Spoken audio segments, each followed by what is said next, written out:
So we are all aware of the current situation of our country. Right now we are drowning in debt. We don't know our left and right. People are killing each other. There's rumors of coup and there's talk of terrorism everywhere. But that's just the tip of the iceberg. After the COVID pandemic, which was recognized to be a global issue, which I am confused how the government is overestimating its effect on Ghana. After this pandemic, there have been numerous incidences in the country which really doesn't make sense.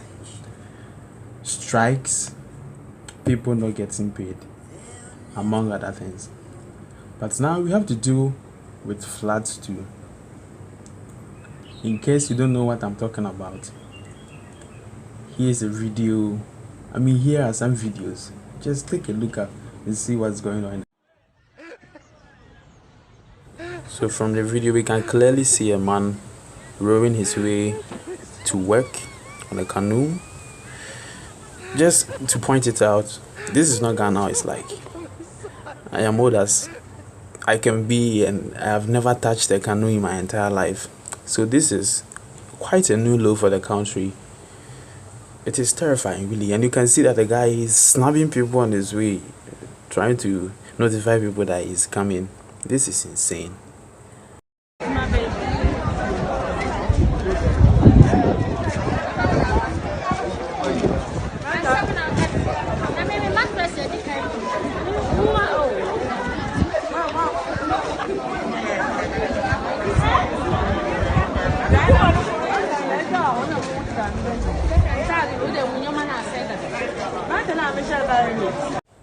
In this video you can see the community wide being occupied by water and people find it difficult to go to where they want to go. We can hear the people talk about how they can't find anywhere to sleep, how their mattresses and their stuffs are all damaged. This is very, very terrifying. This is what's going on right now. It's going on right now. So now that you have an idea about what is going on in the country, I'd like to go ahead with this episode's contents. You observe these videos. My favorite is the first one, which I call the canoe man.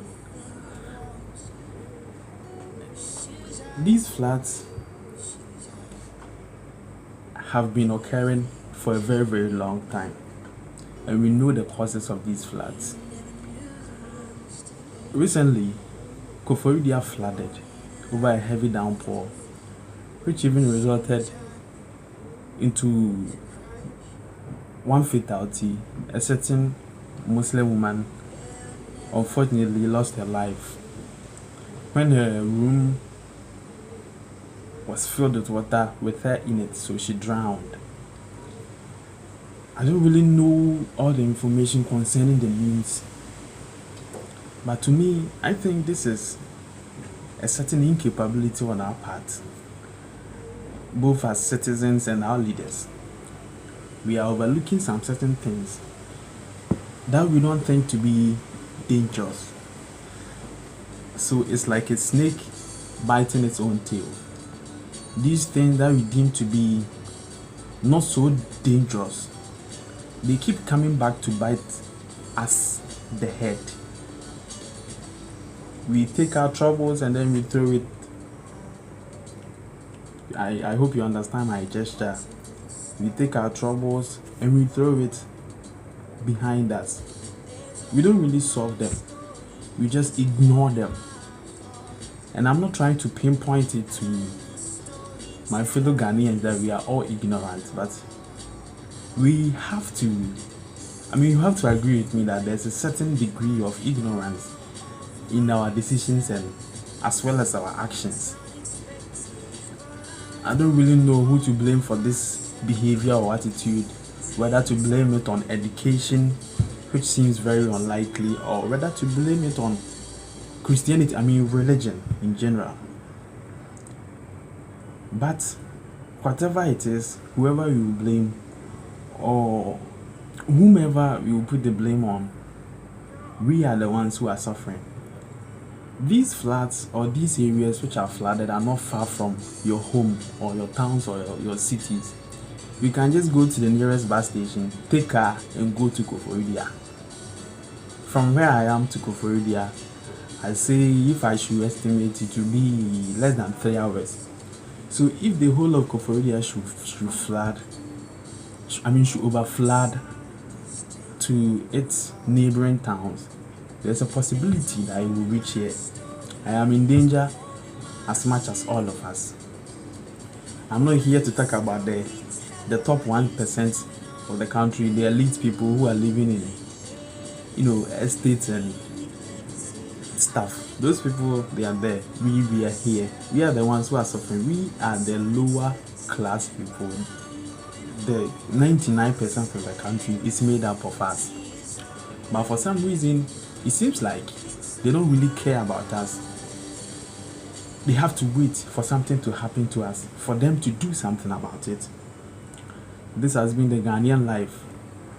It has been our Ghanaian way of life since I can remember.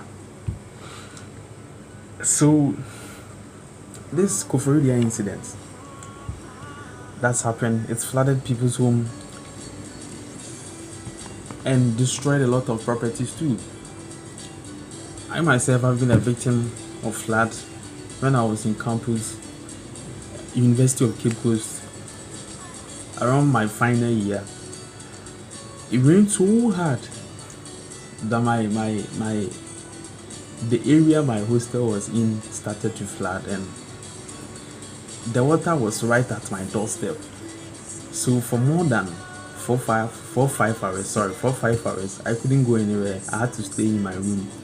And notice the rain started raining around the 1 a.m. there. So like I had to wake up, take bucket, and make sure that the water wouldn't enter my room. So it was insane. I stayed up through the night, and then with all the dirt and the wetness, I had to go back. I had to stay outside for the water to come down in order for me to go into my room so that I wouldn't spread the dirt, so that I can go take a bath and come and sleep. So you can imagine from last night, from that night onwards to the morning, maybe somewhere almost in the afternoon, I was up waiting for water, for the water to go down, for the stagnant water that has now stationed itself in front of my room to go down before I can enter the room, take a bath, change, and come and have a peaceful sleep. It was insane. After the vigorous exercise of trying as possible as I can to not to let the water enter my room, this was the reward that followed. And I really don't have any idea or any influence on how to make people see the right thing. Most of these floods are caused by choked gutters and choked water pathways. For most of these occurrences, the solution is quite simple, really. All we have to do is keep our environment clean. So let's just watch the video and see. Joy News reported on the issue concerning the flood at Koforidua. Here is a video of it, and you could see that the presenter was on the phone with Madam Comfort Asante, who is known to be the MCE for New Juabeng North. So let's go ahead and watch the video. But as at yesterday, those whose houses were flooded because the water had receded, most of them were moving back to their homes, and we have few of them left in the mosque and the classrooms. And again, because most of the children were coming from the villages, surrounding villages, to school in Akodo, because of the flooding, we asked the children not to come because we didn't know what might have happened to them on their way to school. But as we look at the situation in a moment from today, maybe if things are normalizing, a bit normalized, we'll see what we can do with the Education Directorate. All this, I didn't do them in isolation. We had a series of meetings, music, and then public emergency health committee, because health hazard follows some of these things. So as at now, my health team, they are at the radio station GBC, educating the people on how educating the people on what? Going to put chlorine into most of the wells, pump the waters out, and then put chlorine to at least make the water a bit hygienic for consumption. So these are some of the measures. And Akodos don't go. In fact, we had one casualty.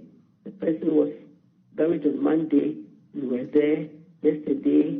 We had a cleanup in the whole community, both the Zoom Lion, assembly member, and the people in the area. And as at now, we are moving around to see how we can get the people a bit resettled. Madam Asante, you speak of one casualty. Was this person a casualty on the back of the flooding? Yes. Water entered his room. I think he was, so when he got up, so the casualty is male. It sucks that we don't even know the person's name or how the person looks everybody like. was in his or her room, you couldn't get anybody to save him, and he died. And he, being a Muslim, he was buried the following day.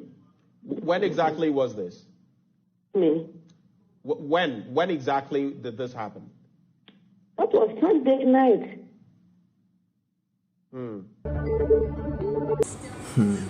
Yeah, someone. It saddens me that we don't even know the woman's name. Ghana has been structured systematically, which doesn't make sense because the systematic structure isn't really structured because the system doesn't work. So this is the country we find ourselves in. You could die today,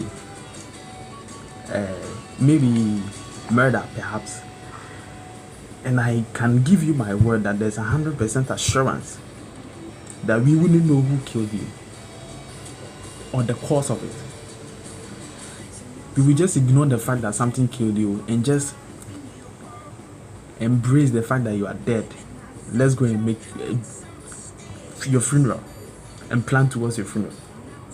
So this is the systematic structure which has been erected, which is also unsystematic. It is structureless. It doesn't make sense.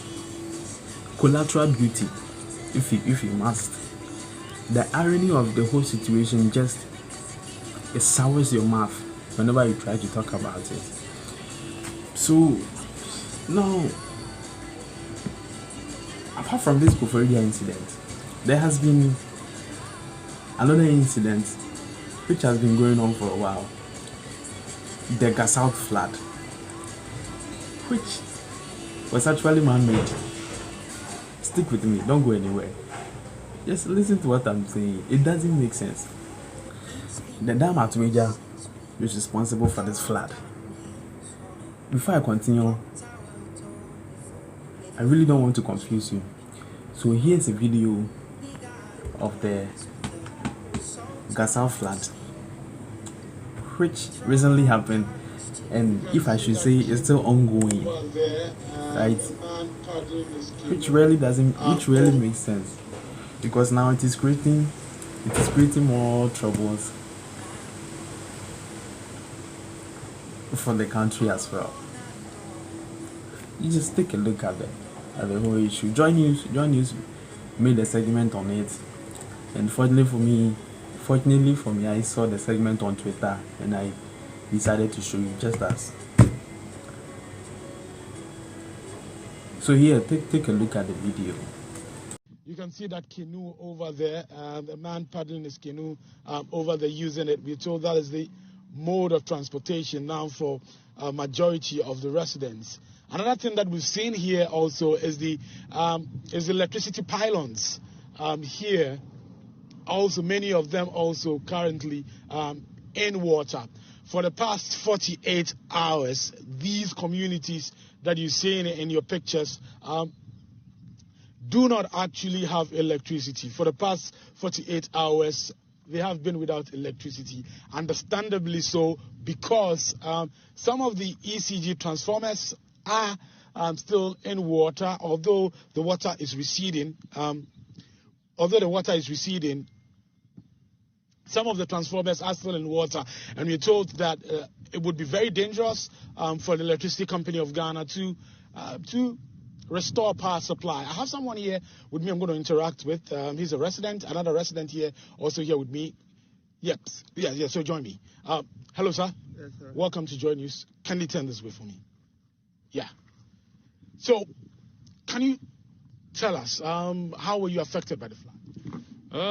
This flood has really evacuated a lot of people, and this situation is beyond control by the people of Weija Municipal Assembly.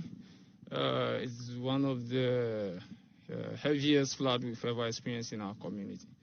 People has lost most of their properties, and heavy damages have happened to people. Young kids and other family members couldn't play their activities, going to work, going to school. We couldn't have all these activities very displayed. The electricity lights have been off for several days, and people have lost their groceries and other stuffs. Personally, did you lose anything? Yes, for me, my site is different, but my friends out here in the community, because I have to show much concern to them. Because let me speak to you. Sir, what's your name? Abedi David Lavi. Okay. You were telling me that many of the school children in this community are unable to go to school. Yes. Those who are going to government school and preparatory school at Weija cannot cross the river. Why? Because the 4 panels of the dam have been opened, and the pressure is too very high. So they can't use the canoe to cross. Okay. They are in their houses. But those who can go to school at this residential area, Igbe Town, can go. So the others are in the house. Then those who used to board vehicle from Weija to Abosokan, Kaneshie, Accra, too cannot cross. So unless they walk to the ACC Junction before they board vehicle to their workplace. Okay.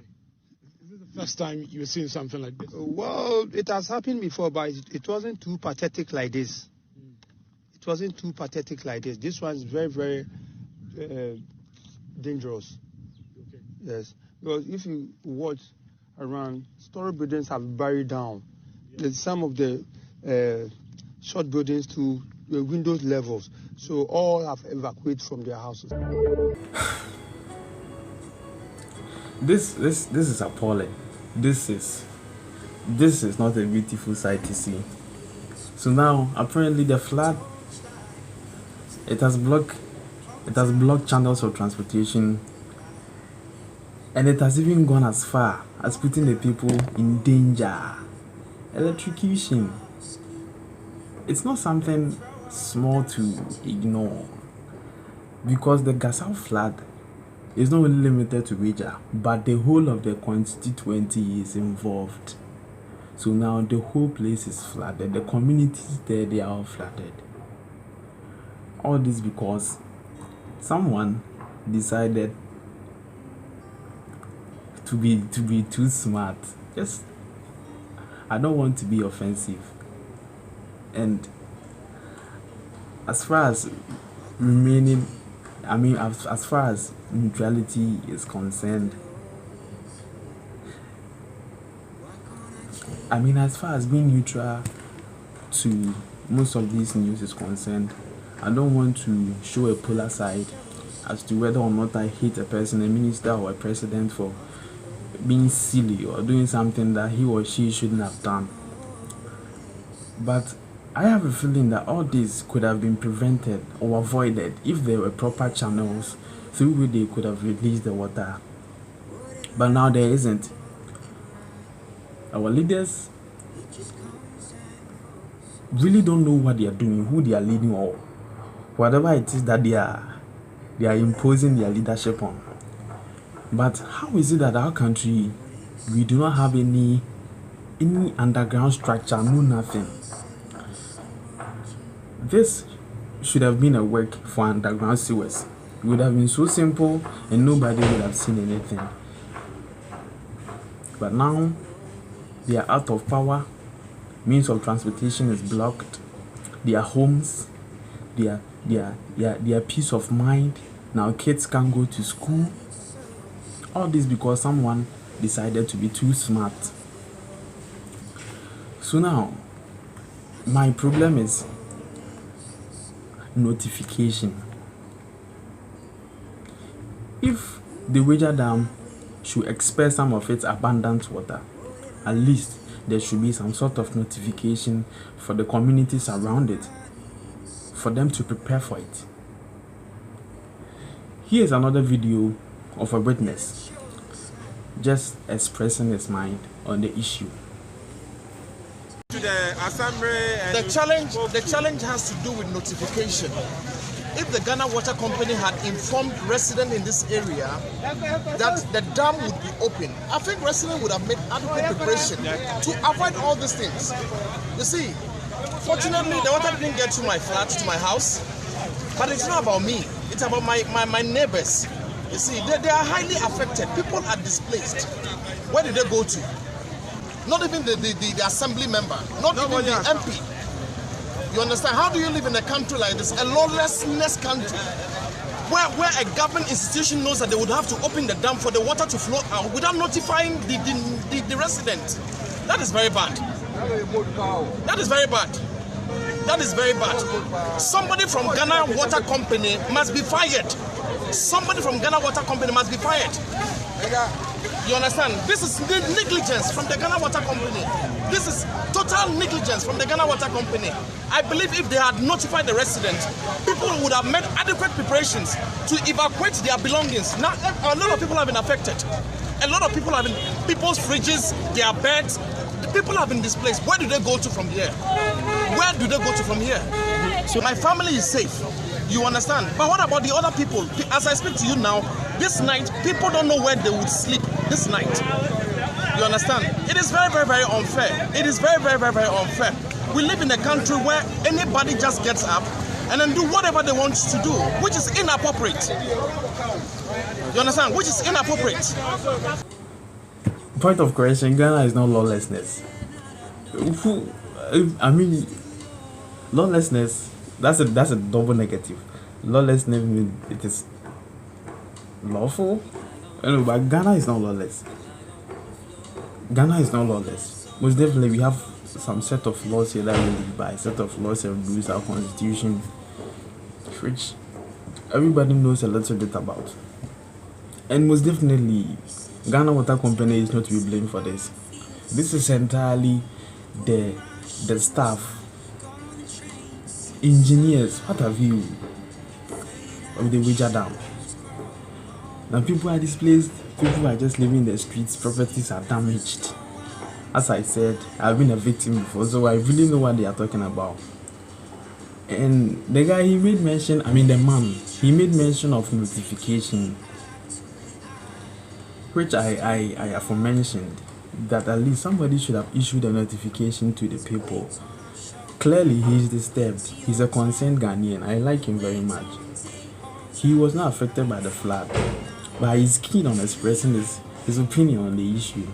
Someone has to do something about everything that's going on in the country. And I appreciate him taking his time to say something to the presenter. Not everyone will do something like that. And I'm not trying to insinuate that Ghanaians, we are cowards. Most definitely we are not.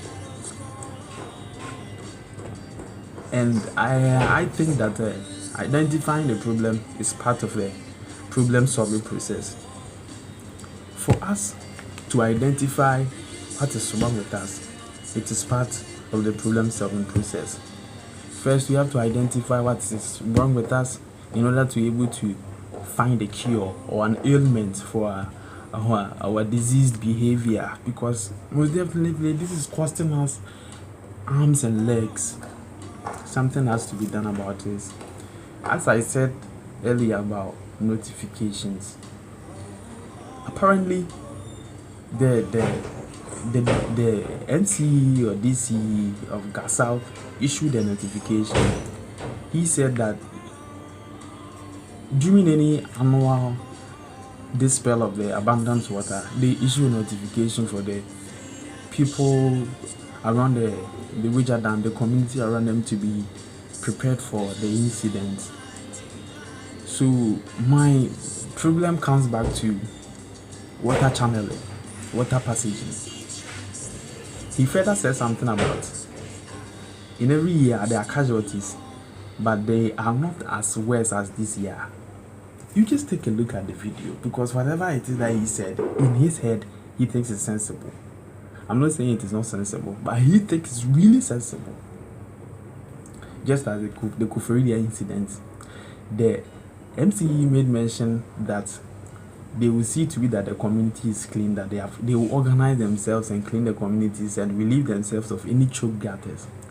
So now that the incident has happened, now they want to solve it. You are supposed to prepare yourself for the worst. But our country, I think we do things oppositely. We wait for the worst to come and then prepare for it. So now that the worst has happened, what is the preparation for? Take a look at what the minister said. Some say that leadership, like the MCs, DCs, and even NADMO have failed. The reason is they say you were aware, like the Ghana Water Company Limited has said, that there was going to be a spillage. Why wait for the flooding to happen before you act? You knew this would happen. My dear brother, indeed, yes, of course, anytime Ghana Water want to spill water into the communities, we are a major stakeholder. We are notified, and whatever measures we need to put in place before that exercise is done was put in place. Information were sent to the various communities. And as humans as we are, if you even look at the situation that happened in the U.S., Florida recently, announcements were made about the hurricane, but people were still staying in their homes until the unfortunate hit them. And that is what really happened here. If you make the comparison to the Florida situation, we're talking hurricanes and, it's an entirely different ballgame, Mr. But what I'm saying is about the information dissemination and how people react to such information. We've had annual spillage of water into the community. We do the announcement. But people were thinking the gravity of which we've been doing in the past years was going to be the same. Because in the past years, when it happens, we manage the situation that a lot more people are not affected. You understand that? By this time, the rains and the volumes that came from the Eastern region was not something that were anticipated. For that matter, it is expected to see what you are seeing today. Because if we really want to protect the integrity of the dam, then of course we need to save the dam by spilling the water. This is where we are today, and we don't need to start having a blame game. It's a disaster that has struck, and of course we need to all come together to think of our best and salvage the situation. The Florida incident, the hurricane. You see why I made mention of whether or not this guy, whatever it is that he's saying, to him, it's really sensible. But to us, the sensibility of what he's saying is very questionable. He is making reference of just the mere dispel of abundant water from a dam to a hurricane that is destroying people's life in Florida. I don't know if you know about the hurricane that's really the hurricane that occurred recently in Florida. But according to Mr. Patrick, the flood, I'm a little speechless. I'm just trying to think. I'm trying to make sense of what he said. So to him, this is the same thing. This is not their fault. This is the fault of nature. So now they are going to give something to the people who were affected by this flood. He did not even make mention of fixing it for future preferences because he doesn't care. No offense, maybe he does and he didn't express it, or maybe the interviewer forgot to ask him about it, but clearly if he does care, he would have made mention of it himself without anyone asking him. But clearly he did not. So now, concerning the issue, people are dying and they don't have power and they stand at the risk of being electrocuted since water is a conductor and most of the cables and the transformers are submerged in the water, which is insane. Which is insane. How is the country built? How was the community established? How can somebody do something like this and then not account for these things to happen? Anyway, they are going to donate things to the people who are affected by this incident. And my heart goes out to everybody who was affected by the flood. And concerning the ECG issue, let's take a look at what an ECG representative said about the issue. But before I show you the video, I'd like to tell you about Ejako's new movie, Ejako the Professor, which is supposed to premiere today. And looking at the picture, the art looks cool. It looks like it will be a nice movie. Dr. Likey is in it. Wayosi is in it. Anticipate. You can go and check it out if you want. It will be a nice movie. I don't really have money, so I don't think I can afford the ticket, so I can't go. Gene deliveries. Their services include food delivery, package delivery, daily errands, and many more. If you live in UCC, Cape Coast, and its near environment, you can contact them on 0541 738385. Now that floods are occurring everywhere, most people can't go anywhere. Most people are just imprisoned in their rooms. So if you want something delivered, you can just call J Deliveries. And I'd like to say a big shout out to Madam Philomena Zogbo, who received a distinguished award from GESA for playing an active role in sweeping Medina. She should be blessed and continue to keep our Ghana clean. These are the kind of people that we really need in the country. Boots on the ground, people who do the work, no talking. But in my opinion, I think it is a little bit laughable for giving her an award. Just show her, just help her sweep Medina well. Help her get bigger awards. Help her go international, global. Let everybody know about her. Help her become a better activist. This is just publicity. It doesn't make sense. Ghana, we are a developing country. Let's do better. So let me show you the video about the ECG representative, his response to the Gaza flood. Also, since Tuesday, the 4th of October, we've been having reports from some residents that their areas were flooded. And so once these reports came in, we sent our men onto the field to have a look at it. And the technical decision was taken to curtail power supply to these areas. Now, primarily, it was for two reasons: to safeguard lives and property, and also to make sure that our installations in these areas are also safe. So since Tuesday, some areas have been off. And by virtue of the fact that areas now don't have access to power to use, it means that in terms of our revenue collection as a company, we are losing out. We are not able to make money from the power that people would otherwise have used and paid for. And also, we have some areas where, for our ground-mounted transformers, we have the areas around which they are flooded. And so some of our ground-mounted transformers are sitting in flood waters. But as of yet, we've not been able to have access to these places to fully assess what the damage is. And so we await. However, power has been curtailed from these transformers to the various places they were serving.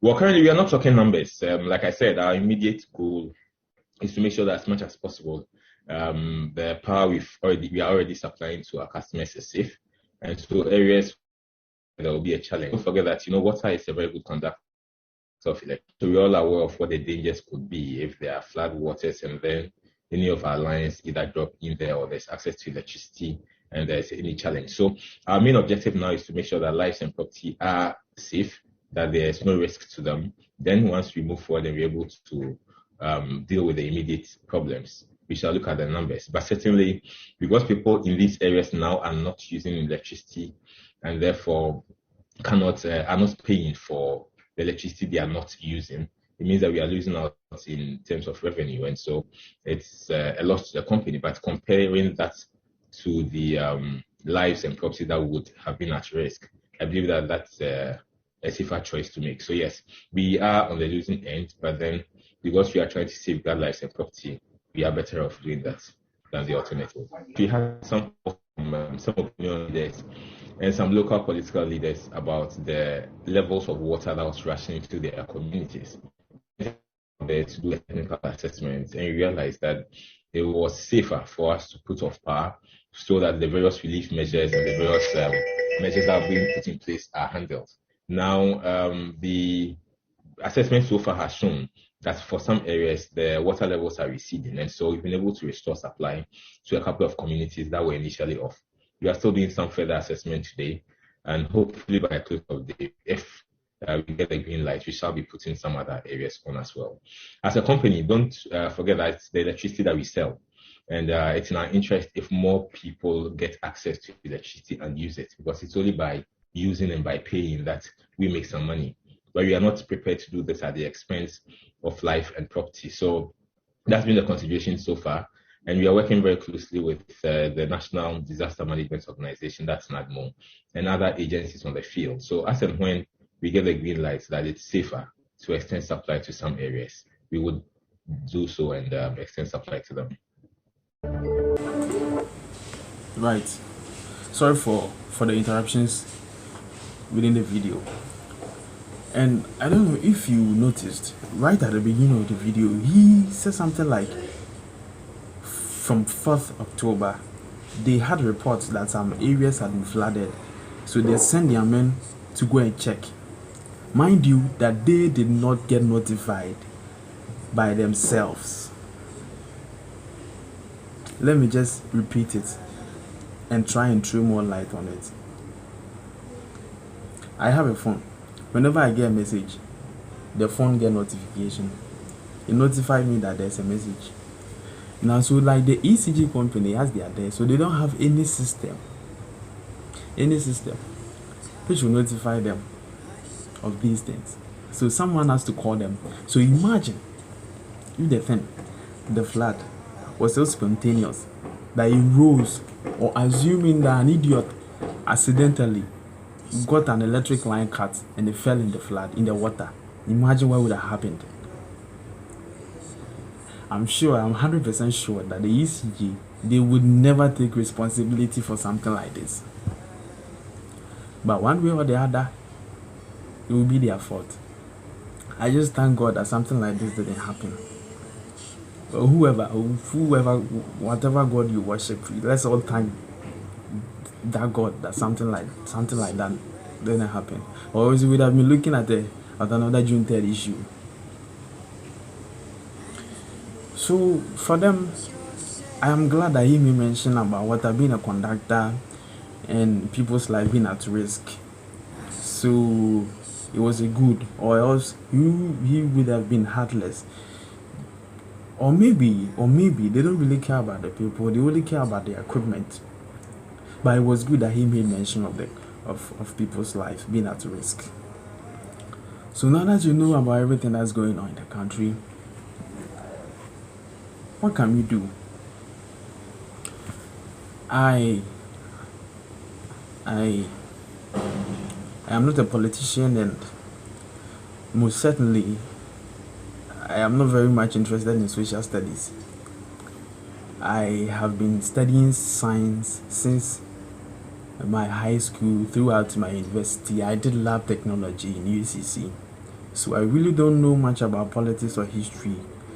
But to me, I think something has to be done about all this. Someone has to say something. The upper class, 1% upper people, they don't really care about these things, because these things, it will never happen to them. Akufo-Addo's house will never get flooded. No offense, I'm not trying to say that Akufo-Addo is responsible for this, but his house will never get flooded. His house, any of his friends or families, they are out of the question. But for the rest of the majority of the country, who, if I should remind you, voted for him to be in power, we suffer. So people who live in estates and expensive housing, they don't really care about these things, about water not coming, or power issues, or floods. But us, the people, the humble people, the humble citizens of the country, we have to live with this. This has become our daily lives. The struggle, transportation, increase in prices, the fuel, and all sorts of stuffs. The little that we have, they are trying to take the little that we have through taxes and levies. They don't give back. They do not pay our salaries. We go on strikes. We demonstrate. They just ignore all our efforts to reach them, to communicate with them. So if you are living in a country where your leaders refuse communication, what exactly do you think will happen? So it makes sense that there are talks, rumors of coup and terrorism in the country. One thing that really makes me afraid is the terrorism. They are not going to terrorize the 1% people who are responsible for all the problems in the country. They are going to terrorize us. Once again, the snake biting its tail.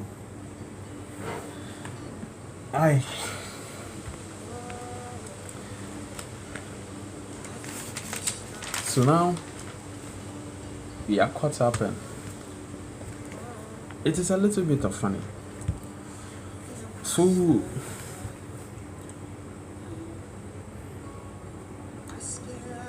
today was a very unsettling day, one of many. I woke up to a certain news on the radio that a 17-year-old boy, also 17 or 15 or so, drowned yesterday at Kaswa at an abandoned quarry pit, which was filled with water. According to the reports, they say that the kid or boy or guy, he went there to take a swim, which I question. I really question that report, because it doesn't make sense, and nobody seems to know the person's name. So if you're watching this video and any of your relatives haven't returned home, please contact the Kaswa police, because they haven't yet identified the body. If any of your relatives or friends are unreachable at this moment, please reach out to the Kaswa people, the Kaswa police service, and make inquiries. It saddens me that Ghana is such a country, a place that you can die, and right now, and nothing will happen, no consequences, nothing. The person who killed you will not pay, no investigation will be done. Our president died, Honorable Atamios, he died. Up to now, nobody really knows what killed him. So what makes you think that you, a normal civilian, will be different? If it should happen to you, you should take care of yourself. It saddens me that this has happened to someone as young and full of potential as this small boy. And I'd like to pay a little tribute to him. So after this video, at the end of this video, I have decided to leave a moment of silence as I play a song, so that we can all remember this person and all the people that have died in the country, whose deaths were unsolved or mysterious or unknown of. and the people who died and nobody knew. Only a fool repeatedly do something and expect a different result anytime. If I take this pen here, hit it on the table, it is going to produce the same sound over and over again. There's no way for me to hit this pen on this here table and then Shatawale's song will be producing. That is not possible. But only an idiot would expect something like that. Since we are all not idiots, why don't we stop biting our tail and actually get to biting other animals? Let's feed on other things. Let's search for different results. We'll fill my lungs full of smoke, fill my belly full of beer, fill my nights with bad jokes told by folk full of fear. Fill my eyes with a stinging, fill my time with wishing she was here.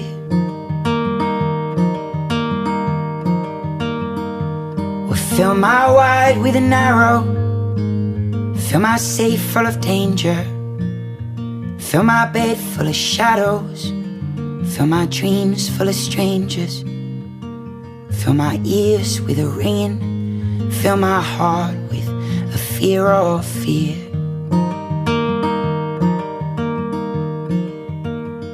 Well, fill my cup half empty, 'cause it's never been half full. Fill me up, paint me over like a damp patch on the wall. Leave me lying on my stomach on your neighbor's bathroom floor. I'm only here until tomorrow anyway. I'm